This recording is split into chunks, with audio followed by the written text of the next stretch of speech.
સ્વાભિમાન યાત્રા 15 ઓગસ્ટથી 29 ઓગસ્ટ સુધીની આ યાત્રા છે. નડાબેડથી લઈને દાંડી 3000 કિલોમીટર, 51 કાર, એક શહીદ રથ, 200 સ્વયંસેવકો. સીમાવર્તી વિસ્તારના ગામડાઓમાં અને દરિયાઈ પટ્ટીના ગામડાઓમાં આ યાત્રા 3 મુખ્ય સંદેશ માટે નીકળી છે. પહેલગામ હુમલામાં 26 સ્વજનો ભારતવાસીઓએ ગુમાવ્યા. એ સજ્જનોની યાદમાં, એમની આત્માની શાંતિ માટે, એમની પરિવારોની સાથે ઉભા રહેવા માટેની યાત્રા છે.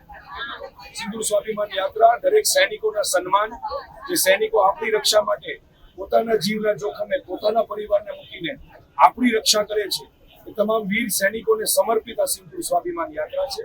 એમના સૈનિક પરિવારોને સમર્પિત આ સિંદૂર સ્વાભિમાન યાત્રા છે. આ સિંદૂર સ્વાભિમાન યાત્રાનું મુખ્ય બિંદુ સિંદૂર ઓપરેશન, મહાદેવ ઓપરેશનની સફળતાની ઉજવણી માટેની આ સિંદૂર સ્વાભિમાન યાત્રા છે. નરેન્દ્રભાઈ મોદી અને એમની સરકારે લીધેલા કડક નિર્ણયોના સમર્થન માટેની આ સિંદૂર સ્વાભિમાન યાત્રા છે. આજે માંગરોળના શહેરીજનોએ ખૂબ ઉત્સાહભર્યા વાતાવરણમાં આ 26 સ્વજનોની યાદમાં, નરેન્દ્રભાઈના સમર્થનમાં અને સેનાને અભિનંદન આપવા માટે બહોળી સંખ્યામાં આ સિંદૂર સ્વાભિમાન યાત્રામાં જોડાયા.